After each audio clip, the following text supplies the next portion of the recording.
Bonjour et bienvenue aux causeries Disrupt Campus proposées par l'UBO Open Factory. Des webinaires pour vous inspirer et vous faire comprendre des enjeux qui sont liés aux transitions, qu'elles soient écologiques, sociétales ou numériques.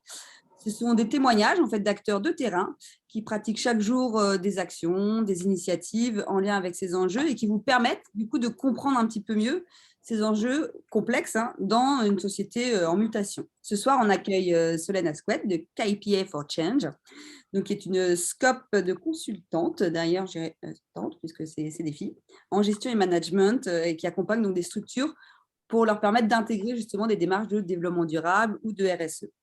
Elle nous expliquera justement en quoi la RSE peut être une véritable opportunité pour les entreprises et les entrepreneurs qui se lancent pour se démarquer. Enfin, elle vous expliquera un petit peu tout ça. Donc, on est parti, Solène, pour 15-20 minutes de présentation, puis après, on passera aux questions. Ok, bon, merci Sarah pour l'introduction et puis l'invitation. Je suis ravie d'être parmi vous ce soir pour pouvoir présenter les enjeux de la RSE dans le monde économique et sur notre territoire breton. Alors, comme tu l'as précisé, moi je suis consultante et associée d'une scope qui s'appelle Pachamama, qui est matriculée dans le Morbihan et qui travaille sur le Morbihan et les départements limitrophes. Et j'expliquerai pourquoi c'est notre engagement aussi RSE de travailler sur notre territoire. Nous sommes aujourd'hui 3 associés dans cette coopérative, 3 femmes, et nous avons chacune des métiers différents, mais nous les exerçons tous au regard du prisme du développement durable et comment on peut intégrer ces dimensions-là dans la mise en œuvre de nos missions.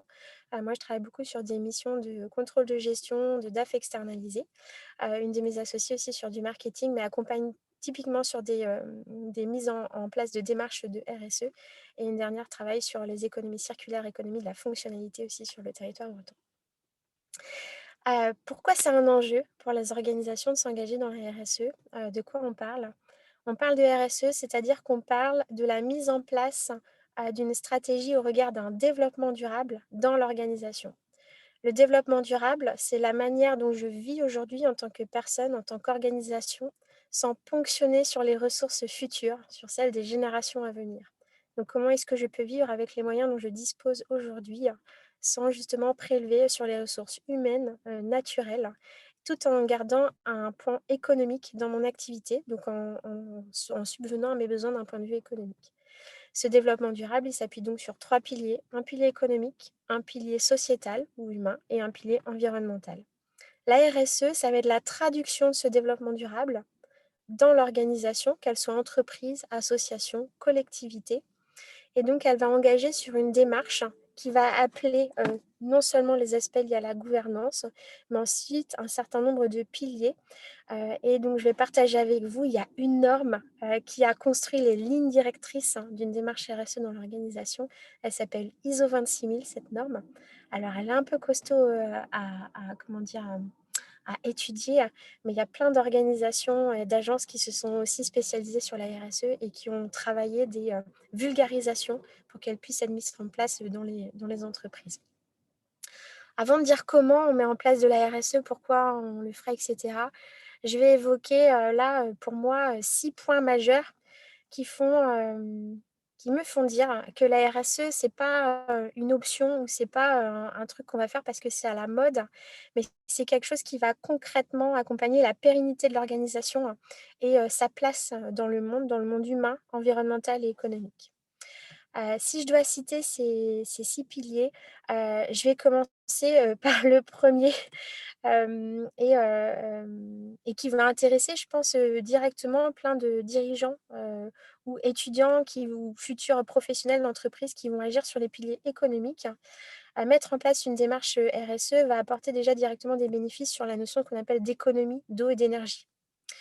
Et qui dit économiser de l'eau et de l'énergie, dit déjà faire du bien à l'environnement, de manière naturelle, mais ensuite aussi faire du bien économiquement à mon organisation.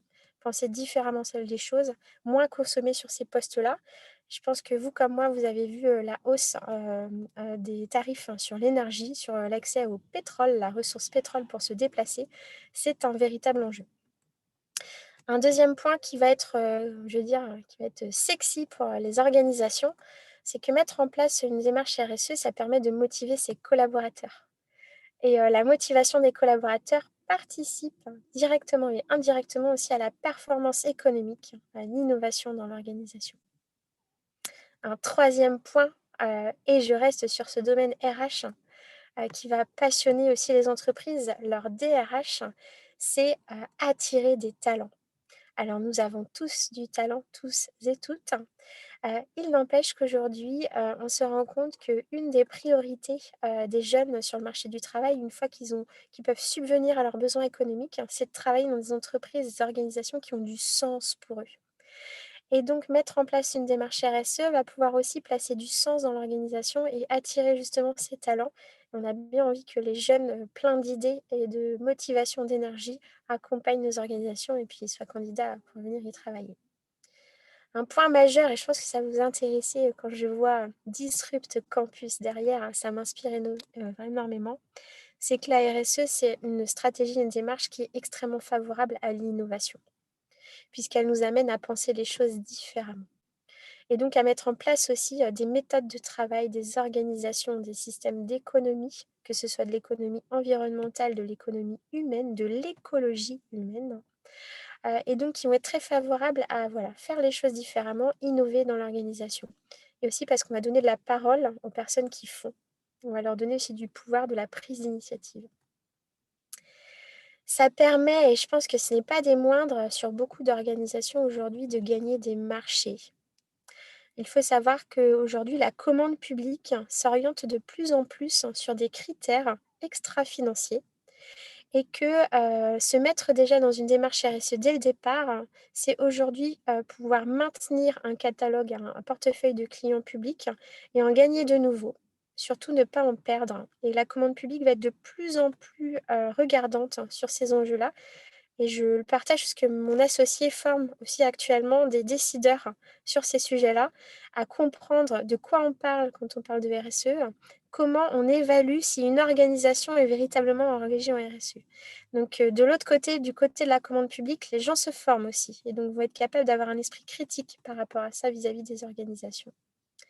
Et dernier point, et pas des moindres, et c'est marrant parce qu'indirectement, tous ces éléments d'attractivité servent in fine aussi beaucoup le mécanisme, le pilier économique et le pilier financier, c'est d'accéder à des modes de financement aujourd'hui sur lesquels on va avoir des critères qui vont être extra-financiers. Et donc la simple performance économique, la lucrativité ou en tout cas l'équilibre économique d'une organisation ne sera plus suffisant pour accéder à certains financements, c'est déjà le cas. Et donc, il faudra prouver par des mesures extra-financières, tant par exemple sur sa capacité à maîtriser ses émissions de carbone et à travailler pour pouvoir les réduire, tendre vers un net zéro si c'est possible, et peut-être avant 2050, ou sa capacité aussi à accompagner les hommes dans leur employabilité, leur formation, une qualité de vie au travail qui va faire que ben, voilà, on se porte bien aussi même quand on travaille plus tard et plus longtemps. Et donc, ces sources de financement, et je pense notamment à de jeunes startups qui voudraient adresser des fonds qu'on appelle aujourd'hui fonds à impact, ont intérêt d'être vraiment vigilantes aussi sur leur capacité à mettre en place de la mesure extra-financière. Ça, pour moi, c'était vraiment les 6 points sur lesquels j'avais envie de, voilà, de dire aux organisations, bah, c'est quoi les bénéfices de la RSE. Bah, déjà, on peut évoquer ces 6 points-là.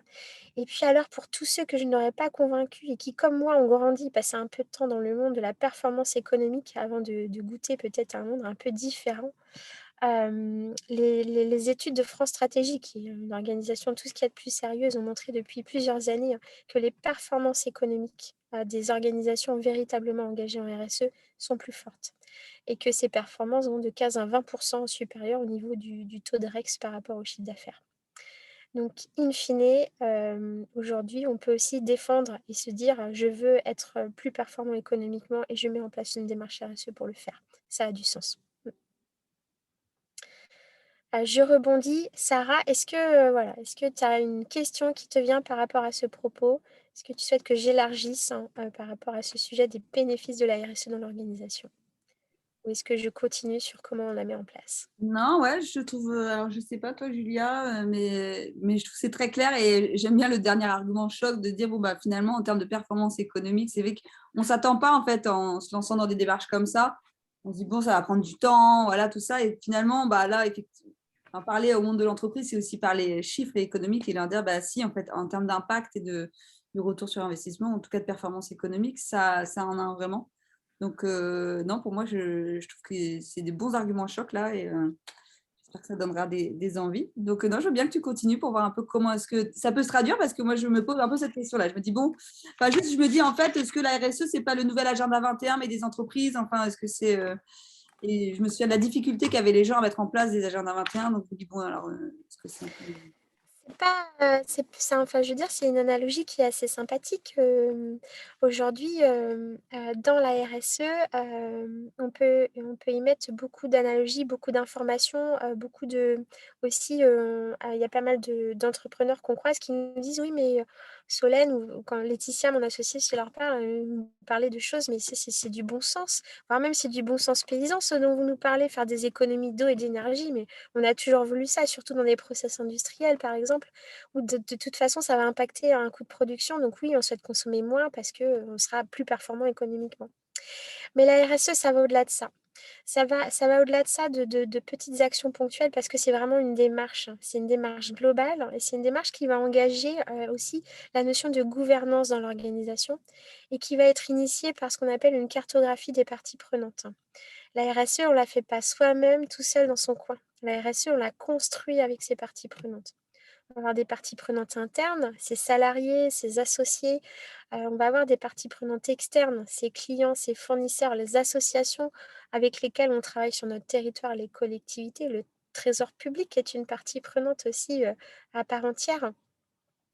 Et le fait de pouvoir identifier ces parties prenantes, de les cartographier, de libeller le lien qui nous unit à elles et de travailler la relation. Je pense, par exemple, à la notion, par exemple, de relation au client. C'est un acte, comment dire? Construit dans une démarche RSE que de questionner ses clients. Alors ce qu'on peut dire, bon, quand on fait du commerce, rien de plus normal que d'aller demander à son client s'il est content, mais on peut aussi peut-être demander à son client qu'est-ce que lui ferait de différent dans la proposition de service ou dans le produit qui est livré. Enfin voilà, vraiment l'intéresser même à la démarche de construction, de réalisation de nouveaux produits, et aller beaucoup plus loin dans la relation. Les fournisseurs, je donne un autre exemple aussi d'intégration des parties prenantes. Je m'engage, moi, en tant qu'organisation, dans une démarche RSE. Je mesure certains points sur lesquels je vais parler tout à l'heure de la notion de matérialité, ce qui est important ou pas. Et donc, je vais commencer aussi à chatouiller, à questionner mes fournisseurs pour leur demander: «Et vous, vous en êtes où? Et vous faites quoi?» Alors, sans culpabilité, hein, c'est pas, l'objectif n'est pas là, mais déjà aussi par pédagogie, leur dire: «Ça existe, voilà.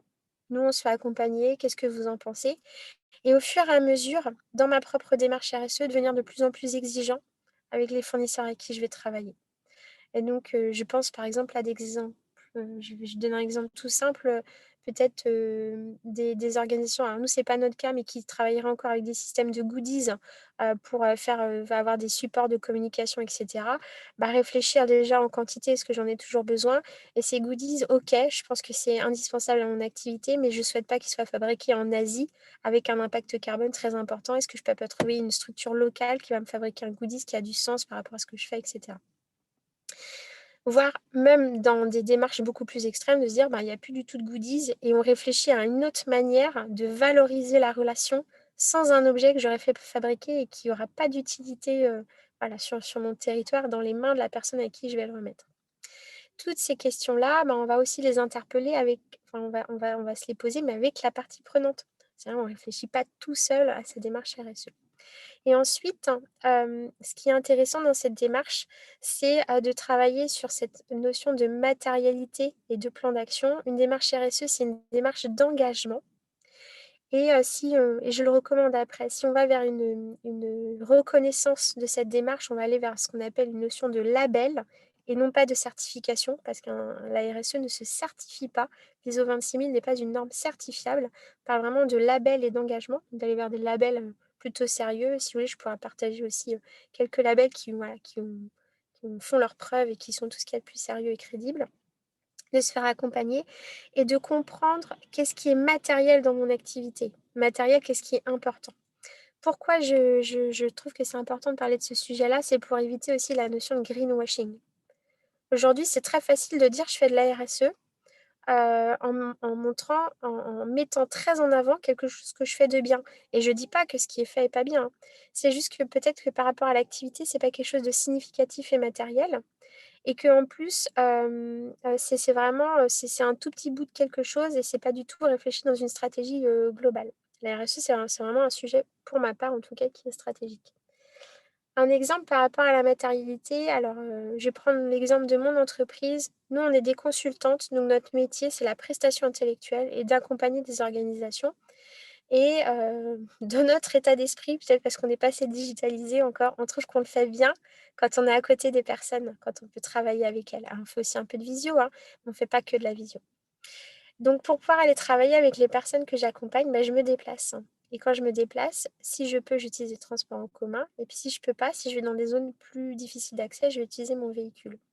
Je suis capable de dire que la SCOP Pachamama, l'année dernière, elle a émis 7 tonnes de CO2 et que sur ces 7 tonnes de CO2, il y a 3,5 tonnes qui sont liées à nos déplacements. Donc, le déplacement dans mon entreprise, matériellement, sur le pilier environnemental, c'est quelque chose de significatif. Et donc, je peux travailler un plan d'action pour venir le diminuer.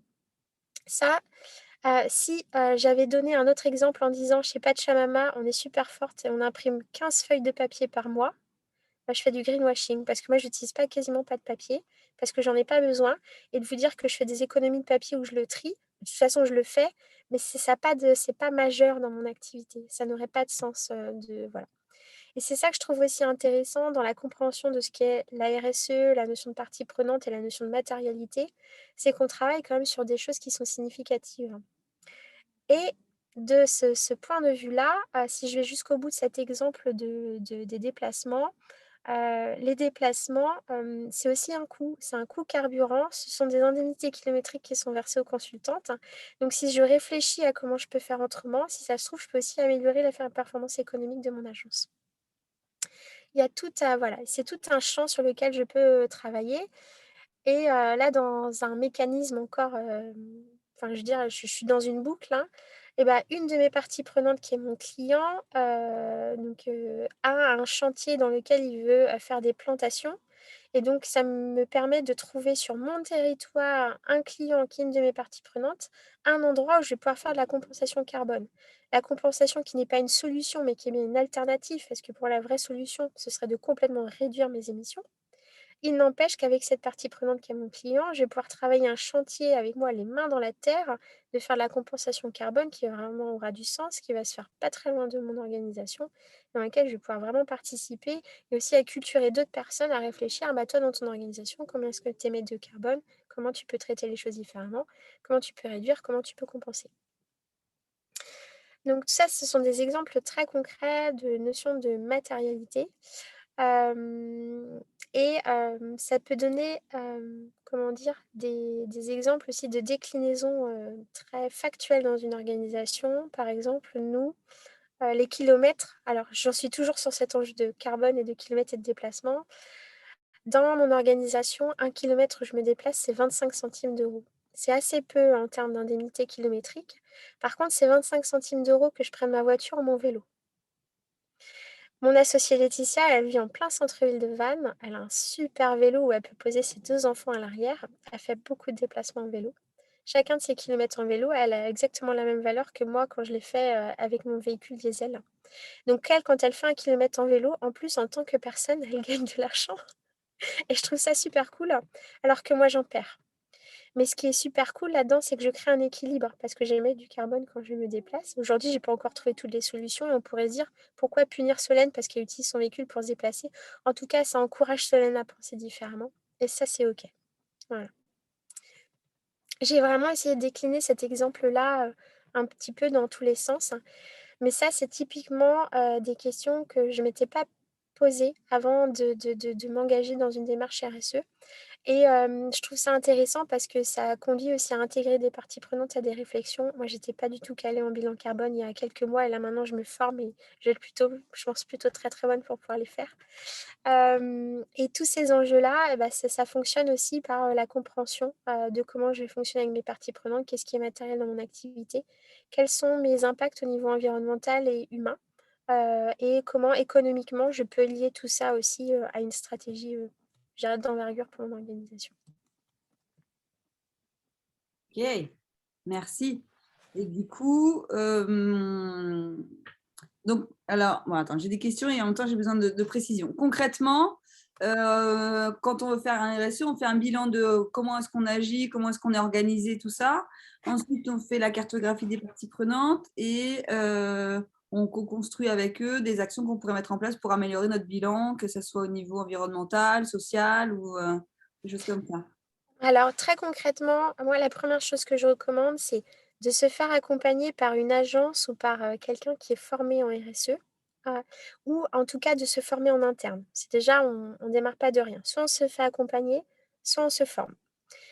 Pour se former, pareil, on va chercher plutôt un centre de formation un peu reconnu sur le territoire. Ça, c'est la première étape déjà. Se faire accompagner et ou se former.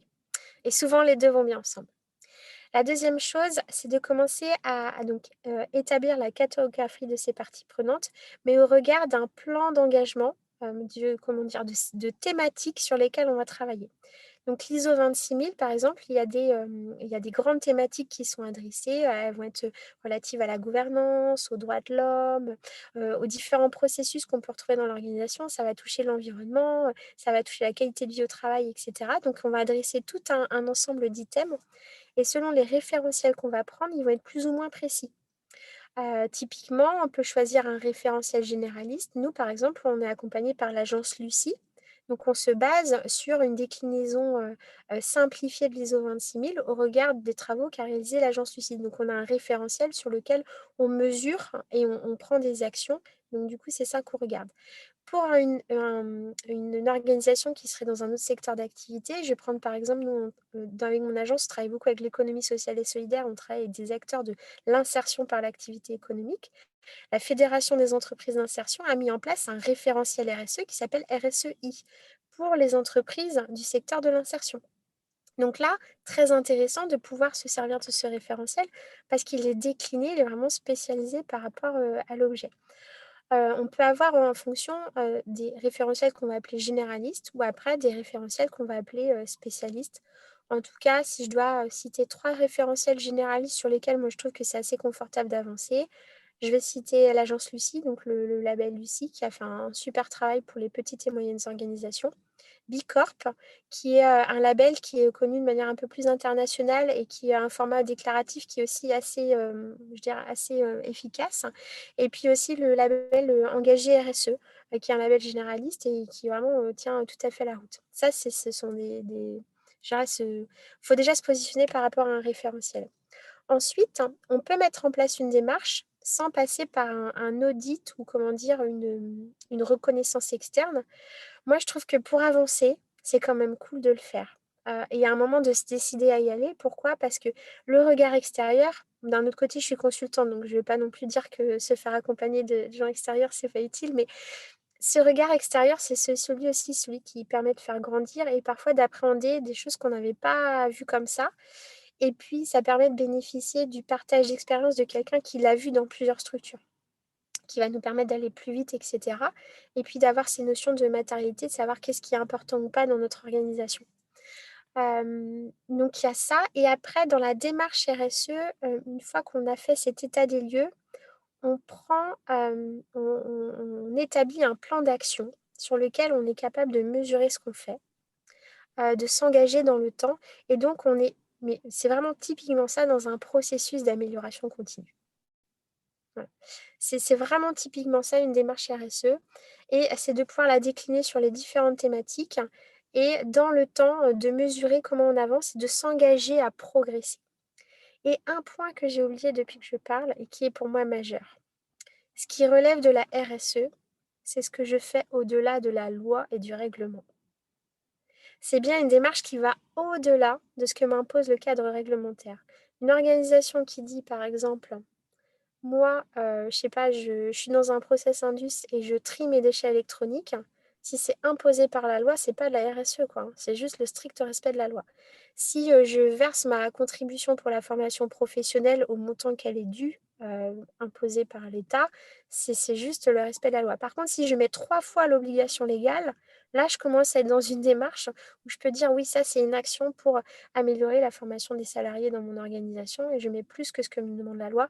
Et ça, je peux le mettre en avant comme étant un engagement en termes de moi, organisation, je suis responsable d'un point de vue sociétal. Ok.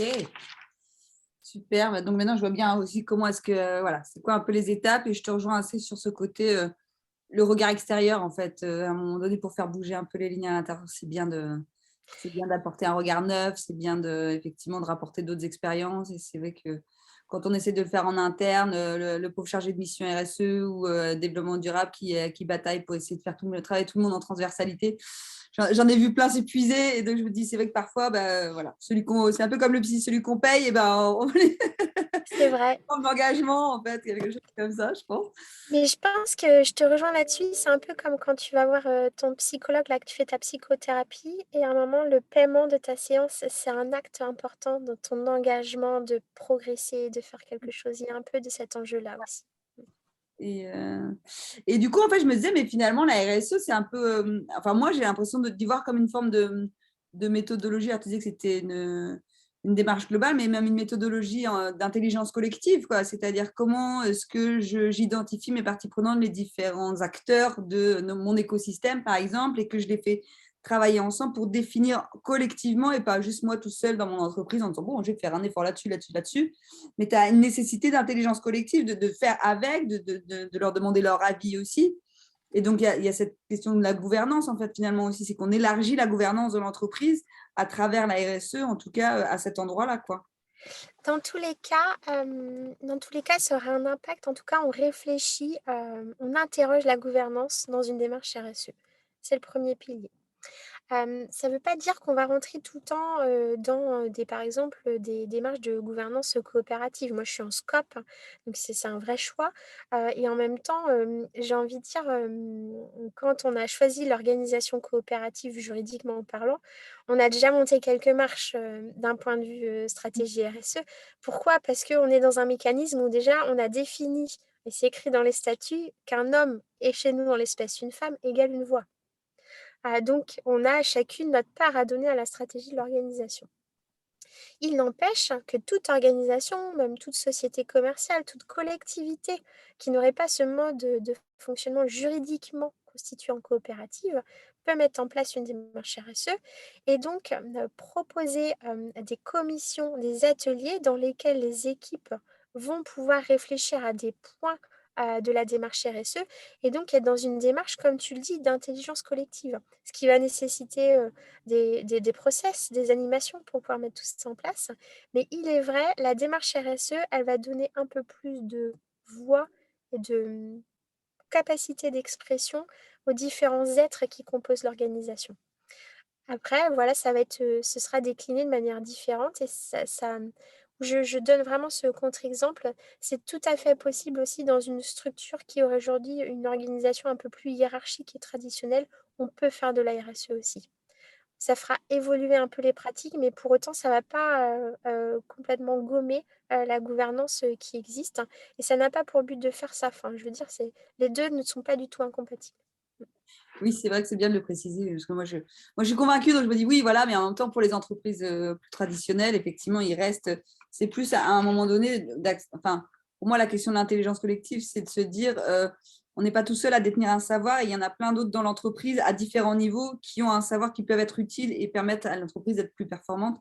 Et donc, c'est déjà, bah, voilà, comme tu disais, finalement, bah, se nourrir de ces savoirs-là aussi, donc ça fait un peu évoluer la démarche, même si ça ne remet pas forcément en cause effectivement la hiérarchie et l'organisation de direction ou quoi que ce soit, quoi. Mais moi, c'est comme une gouvernance un peu light où finalement, tout d'un coup, on va se mettre un petit peu plus à écouter les autres et à C'est essayer ça. de prendre en compte l'avis qu'ils peuvent avoir et le regard qu'ils peuvent porter, quoi. Je dirais c'est un magnifique prétexte, cette démarche RSE, pour justement générer ce processus de mettre en place des petits ateliers, des commissions où les personnes vont pouvoir réfléchir à des problématiques. C'est un véritable espace pour pouvoir le faire. Et c'est nécessaire dans cette démarche. Donc, du coup, oui, ça amènera forcément de l'intelligence collective. Et comme tu dis, se former aussi, là, ça devient important si tu veux animer Oui. la démarche, quoi. C'est mieux, c'est plus facile. Dans la plupart des démarches très structurées, et quand on a par exemple, nous sommes 3, donc c'est plus facile à structurer, une démarche, pouvoir répondre à tous les enjeux et se dire: «Ah bah, sur ça, voilà sur quoi on peut s'engager» et tout ça. On a pu le faire de manière assez, simple. Dans une organisation où il y a 200, 300 ou 5 000 personnes, bah, ça se consulte, hein, ça s'organise ces processus. Moi, par exemple, j'ai, dans une école à Nantes, qui l'année dernière a mis à plat son plan stratégique pour 5 ans et à proposer à des élèves, actuels, anciens élèves, des clients entreprises aussi de cette école, d'intégrer des groupes, par, thématique. Sur ces 5 thématiques, à animer ces groupes et les a fait travailler pendant plusieurs mois et à l'issue, les travaux réalisés par chacun de ces groupes ont été présentés, en assemblée et ont été, en partie intégrés au plan stratégique de l'école. Mais c'est une démarche qui a été, vraiment animé sur plusieurs mois. Il y avait une véritable volonté d'associer ces parties prenantes pour le faire. Je vais me tourner vers Julia, je ne sais pas si tu avais des questions. Bah, moi, je m'interrogeais justement, je pense que, comment? Bah, là, on touche un peu du doigt. Tu as beaucoup parlé du coup de la partie comment vous agissez sur l'écologie et sur l'économie de la structure, et peut-être un peu moins sur le social. Et du coup, bah, là, on le touche par rapport au participatif, mais est-ce qu'il y a d'autres endroits où vous intervenez qui font justement émerger des actions qui seraient socialement plus chouettes? Alors, je vais reprendre aussi, nous, l'exemple de notre, coopérative d'un point de vue engagement sociétal. On a, par exemple, des tarifs qui sont différents quand on travaille avec des acteurs de l'économie sociale et solidaire et des acteurs de l'économie classique.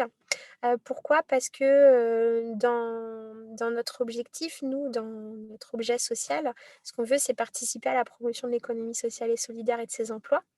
Et donc du coup, on a une attractivité par les prix pour pouvoir accompagner ces structures-là. Et de même, on le fait aussi pour des organisations qui ont des difficultés économiques, hein, comme on se lève le matin pour qu'elles perdurent et puis qu'elles continuent à porter leurs emplois. On va aussi travailler des tarifs qui sont différents. Et c'est pas si difficile que ça à expliquer à des clients qui payent entre guillemets le prix fort, parce qu'on leur explique aussi que quand ils travaillent avec nous, ils participent à ce système d'économie circulaire. C'est-à-dire que nous, on a un pilier là-dedans et nous, on n'a aussi aucune difficulté à dire combien on gagne et quelle est la rémunération qu'on prend, sur la coopérative pour réaliser notre travail. Comme il y a pas d'indécence par rapport à nos rémunérations, je veux dire, ces enjeux-là sont très, très vite balayés. Un autre moyen de faire société, alors il y a faire société vis-à-vis de l'extérieur, c'est que chacune d'entre nous, elle est aussi engagée dans des, causes associatives de son territoire où elle peut y mobiliser du temps et quand elle a besoin de dire, sur un espace qu'on pourrait considérer comme étant du temps de travail, parce que sinon on a des horaires comme assez flexibles, ça pose aucun problème dès lors que c'est organisé entre nous et qu'avec nos autres clients, c'est OK. Moi, par exemple, je suis membre de conseil d'administration d'un tiers-lieu de mon territoire. Enfin, donc ces choses-là, Laetitia, elle est élue, dans la ville où elle est domiciliée. Donc ce sont des engagements aussi, dans la vie publique et associative locale, qui pour nous font société. Et autre point, c'est qu'en interne, par exemple, on utilise nous, par exemple, la gestion de notre temps de travail pour des raisons de pilotage. Par contre, on n'a aucune contrainte sur, tu dois commencer à 9 heures, finir à 18. Enfin, je veux dire, ça nous dépasse complètement ces enjeux-là. On va juste faire attention, à nous-mêmes en disant: «Oublie pas de prendre des vacances, travaille pas le soir, travaille pas le week-end» et cetera. Mais c'est vraiment plutôt des mécanismes, positifs, sur ces enjeux-là. Un autre point après sur les enjeux, je dirais vraiment, humains, c'est d'accompagner aussi à la formation. Hem, j'ai pas mesuré encore pour cette année, mais nous, en termes de formation, je pense qu'on est au minimum, c'est 1 ou 2 jours de formation par mois par consultante dans l'organisation. Donc on parle quand même de temps de formation qui sont quand même très conséquents et on le fait assez naturellement par rapport à notre métier, mais ça peut être beaucoup plus large et ça va jusqu'à une déclinaison. Alors on utilise un outil en interne qui s'appelle gestion prévisionnelle des emplois et des compétences, qu'on a travaillé avec une consultante spécialisée qui était, super.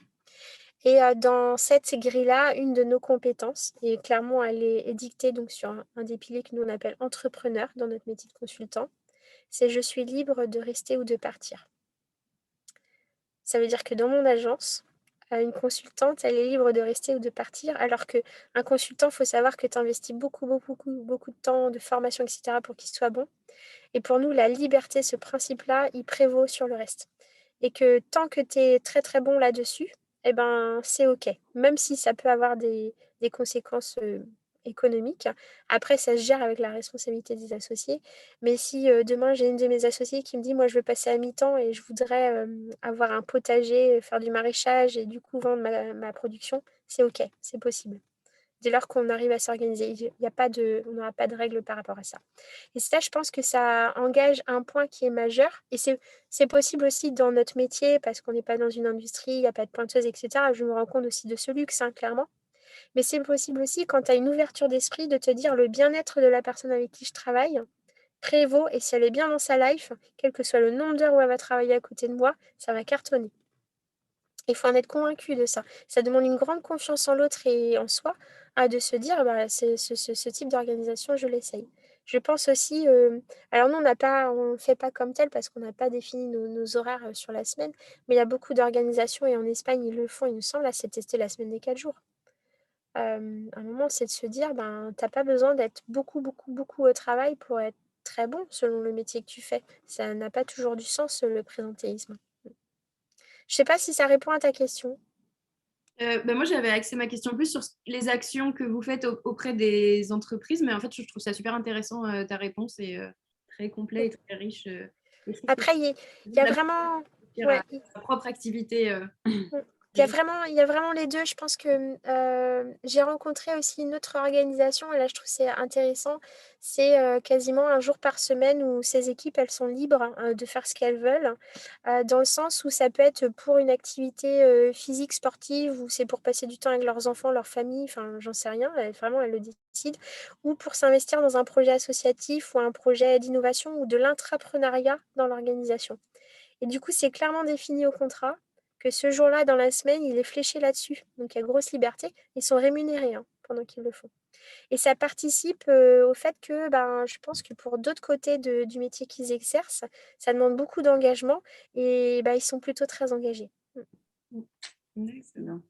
Et moi, ça résonne aussi un peu parce que du coup, Solène, on s'est rencontrés à l'occasion d'un accompagnement d'une super association, Louska, d'accompagnement à la coéducation, à la parentalité. Et de se dire finalement la prise en compte de la dimension parentale des salariés aussi, et donc peut-être proposer des offres de garde d'enfants ou des systèmes de et ben ça peut participer à une action en fait dans la RSE en termes de bien-être en fait de ces salariés en disant eh ben, je vous décharge une partie de cette charge mentale qui est de comment je fais pour garder mes enfants soit en horaire atypique soit ou des choses comme ça, ou leur proposer des ateliers des ateliers de parole ou des choses comme ça, et tu te dis bah ça c'est un service que je donne, que je vais payer, mais que je vais le donner en plus et que je l'ai inscrit dans mon plan d'action RSE, quoi. On s'est rencontrés avec Sarah grâce à Luska. Et Luska, je l'ai rencontrée dans un programme qui s'appelle Women Act, donc qui est un programme qui encourage les femmes entrepreneurs sur des organisations à impact au niveau national et même qui œuvrent en Europe et en Afrique. Et donc du coup, dans ce programme, j'ai rencontré plein de femmes entrepreneurs. Donc on devient nous-mêmes aussi une communauté de femmes entrepreneurs. Et pour certaines que j'ai pu accompagner, soit à tarif très modique, soit en mode mécénat de compétences. Parce que c'est aussi une manière pour moi et ma scope de faire société en disant: «Ces projets-là, ils ont carrément du sens, quoi». Et au départ, quand tu démarres et que tu as un petit collectif, tu es 3-4 et que tu as un budget de quelques centaines d'euros, tu peux pas te payer un consultant, qui va te faire du prévisionnel financier ou de l'animation budgétaire, comme tu le retrouves dans une boîte où il y a 500 salariés. Sauf que moi, ça, je sais le faire maintenant. Du coup, ben, c'est aussi de temps en temps prendre quelques heures de son agenda où tu vas pas faire de la prod ou du commerce avec tes clients, entre guillemets, classiques, et où tu te dis, attends, ce projet-là, il a carrément du sens. Et donc, prendre sa part et être responsable, c'est aussi de se dire, ben, ces petits mécénats-là qui sont assez peu en vérité, et ben, ils apportent beaucoup de création de valeur sur un territoire. Et ça, c'est beaucoup le réseau qui fait cet effet-là. Et donc, chacune de mes rencontres devient une partie prenante à côté de laquelle je peux m'engager. Il y a différentes manières de le faire, mais ça, typiquement, c'est une manière qui est assez canon et qui me crée en plus. Et c'est là, je reviens sur ce pilier économique, hein, ces réseaux-là qu'on crée. Et ben après, c'est des personnes qui ont envie de travailler avec vous, c'est des personnes qui recommandent vos services, parce que c'est pas parce que vous les avez accompagnés de manière bénévole et mécène que vous n'avez pas fait un travail qualitatif, que vous n'êtes pas engagé dès le départ à faire un job comme il fallait. Et du coup, c'est aussi travailler votre notoriété, etc. Enfin, et tout ça, in fine, c'est aussi du bénéfice économique et de la notoriété pour une organisation, hein. Franchement, c'est une vérité. Et je me demandais du coup, est-ce que vous permettez des fois, en regardant justement, en voyant que l'entreprise à laquelle vous intervenez, dans laquelle vous intervenez, pardon, a vraiment une démarche greenwashing et a vraiment envie de valoriser des choses qui sont strictement de l'ordre du légal, est-ce que vous vous autorisez à refuser justement? Comment vous gérez ce genre de situation? Est-ce qu'il y a eu des fois où vous avez mis un veto en disant bah non, nous c'est pas possible dans ces conditions-là parce que ça respecte pas notre engagement justement et c'est pourquoi on fait les choses? C'est une super question. Nous, la SCOP, on l'a créée on a créé la société en 2019, on l'a transformée en SCOP en 2020, parce qu'il faut savoir qu'une coopérative, pour avoir ce statut-là de société coopérative, il faut pouvoir payer tous les salariés, ce qu'on peut rarement faire au début en création. Donc les SCOP en création, c'est assez rare. C'est beaucoup en reprise, mais souvent c'est de la transformation en coopérative. Là, on a eu une de nos missions, c'était même pas une question de RSE ou de greenwashing, c'est que dans une de nos missions, on a constaté que le client, il respectait pas la loi et que ça relevait du pénal. Et on a dit au client, on a vu, et le client, il a pas trop, ça l'a pas trop embêté. Donc on a dit au client, on a vu, on voit que ça vous embête pas trop, donc on travaille plus ensemble. Le jour où on a fait ça, on s'est privé, mais d'une ligne de chiffre d'affaires. Ça nous a fait mal, mais carrément. On a réfléchi avant de le faire parce qu'on s'est vraiment posé la question, ça pouvait impacter notre pérennité à court terme. À long terme, je pense pas, mais à court terme, oui. Et on a fait la coopérative, c'est une manière de coopérer juridiquement ensemble. Par contre, d'un point de vue managérial, on s'est formé en sociocratie pour apprendre à prendre nos décisions et puis à les mettre en œuvre. Donc, c'est vraiment un outil aussi de management pour nous, la sociocratie dans l'organisation. Et du coup, on a fait une ronde sociocratique à la fin de laquelle on est arrivé à un truc qui va vous paraître idiot quand je vais vous le dire, mais chez Pachamama, on respecte la loi. C'était notre décision sociocratique. Et donc de dire, je ne travaille pas pour une organisation qui ne la respecte pas, que j'ai vue, je lui ai dit, et qu'elle a pas, ça la fait pas trop, enfin, voilà, elle cligne pas trop de l'œil quand je lui dis. Et cette décision-là, elle a été hyper importante pour nous. Parce que déjà, c'était une décision un peu courageuse quand tu crées une entreprise, te priver de chiffre d'affaires au début, et que tu sais que tu ne vas pas le compenser avant au moins 1 an ou 2, faut être motivé. Et en même temps, ça nous a inscrit vraiment, ça nous a scellés ensemble, ça a fait un truc, on s'est dit, bon, ok, on sait pourquoi on est là et on accepte de jouer ce jeu-là. Et même si on ne gagne pas, tant qu'on n'écorche pas nos valeurs, c'est ok. Donc ça, nous, ça nous est déjà arrivé. Après, sur des éléments qui seraient relatifs à vraiment, je pense, à du greenwashing. Donc là, aujourd'hui, je rentre quand même dans le champ de la loi aussi, de la légalité. Il y a des textes qui sont parus sur lesquels maintenant on dit en quoi c'est légal de communiquer ou pas de l'information vraiment de l'information mesurée, significative par rapport à son activité. Et en plus, on voit bien sur les réseaux sociaux, y compris professionnels, que voilà, ceux qui en mettent trop, ils commencent un petit peu quand même à se faire aligner et c'est très bien. Et c'est très bien parce qu'à un moment, la communication, il y a de la très belle communication et donc on n'a pas besoin de se servir de ces outils-là pour faire du greenwashing. Et du coup, je pense que nous, mais comme beaucoup d'organisations aujourd'hui, le premier réflexe, hein, c'est pas de juger, c'est de dire: «J'ai vu, qu'est-ce que vous en pensez?» Parce que moi-même, je fais des conneries. Je fais des conneries parce que j'entreprends. Donc quand j'entreprends, j'ai le courage de mes actions, d'essayer des trucs parfois que je connais pas et donc je peux me tromper. Ce que pour moi est pas acceptable de la réponse de la partie prenante, c'est de dire: «J'ai fait une connerie, tu me le dis, je l'ai vu, je sais en plus que c'est pas bien et je continue à le faire». Ça par contre, c'est pas acceptable. Mais pouvoir en discuter et se dire dans la continuité comment est-ce qu'on peut faire progresser cette chose-là, ce point-là, ça c'est possible. C'est comme demander à quelqu'un qui est en agriculture conventionnelle du jour au lendemain de casser son modèle économique pour passer en agriculture biologique. C'est pas possible. C'est pas possible. Ça demande un temps d'accompagnement, de la conduite du changement. Il y a plein de gens qui sont prêts à changer. Après, dès lors qu'on ne les culpabilise pas et qu'ils sont accompagnés dans des temps pour pouvoir le faire. Et donc, comme j'attends que les autres me traitent de cet égard, bah, j'essaye de le faire aussi dans mes relations professionnelles. De ne pas culpabiliser les gens et de me dire, ben, quand il y a un truc qui ne va pas, on peut en parler ensemble et on peut progresser. Après, les gens qui ne respectent vraiment pas du tout la loi et qui se moquent de ces systèmes-là, bah, c'est OK. Nous, maintenant, on le sait, on ne travaille plus avec. Et c'est OK. Merci. Super, merci. Je vois qu'on a, voilà, on a fait nos petites 40 minutes allègrement. Je pense qu'il y aurait plein d'autres choses à dire et à échanger dessus, mais déjà, ça nous donne un petit panorama et une façon de mieux comprendre et de mieux en parler aussi autour de nous et de dire dans nos structures. Je me demande si l'UBO, il y a une démarche RSE. En général, c'est publié, je sais pas, là très récemment, j'interviens, dans un réseau où il y a deux personnes, une dirigeante d'une coopérative qui s'appelle le groupe IOV qui fait de l'impression dans le Morbihan. Bah, vous pouvez aller sur leur site internet, ils ont leur rapport RSE qui est publié avec leurs engagements et une autre personne, qui travaille au sein du groupe La Poste, bah, je vous encourage à aller regarder le rapport RSE du groupe La Poste avec les indications de chacun des objectifs de développement durable en face de tous les engagements, les mesures, les faits. C'est très intéressant. Donc bah, peut-être que l'UBO en a un et du coup, bah, si elle ne le publie pas, bah, encouragez-la à le publier. Et puis si ce n'est pas le cas, je suis sûre qu'il y aura plein de motivations en interne pour mettre en place cette démarche.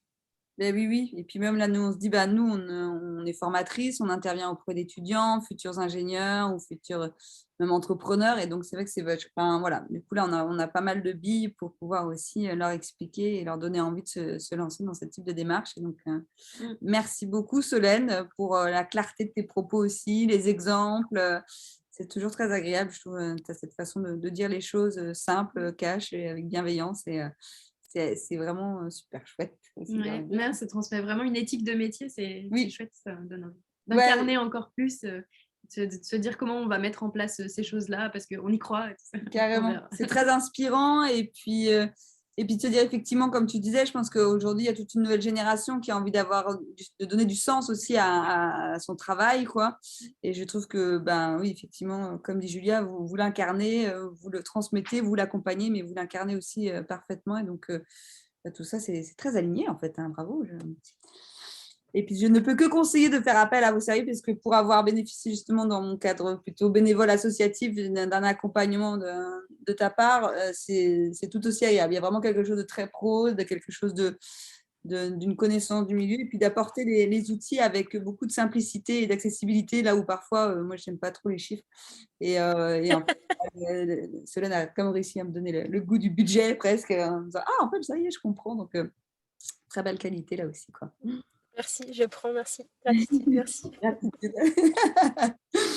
Eh ben, écoute, Solène, je te remercie d'avoir pris le temps avec nous, de nous expliquer tout ça. J'espère qu'on aura l'occasion de se revoir sur d'autres projets ou d'autres collaborations. C'est fort probable. Ouais, tout à fait. Je te souhaite une très belle soirée et puis à bientôt. Merci à vous deux, très belle soirée, merci pour l'invitation et au plaisir de voir plein d'organisations parties prenantes de l'UBO s'engager dans des démarches RSE. Tout à fait. Salut. Bonne soirée. Ciao.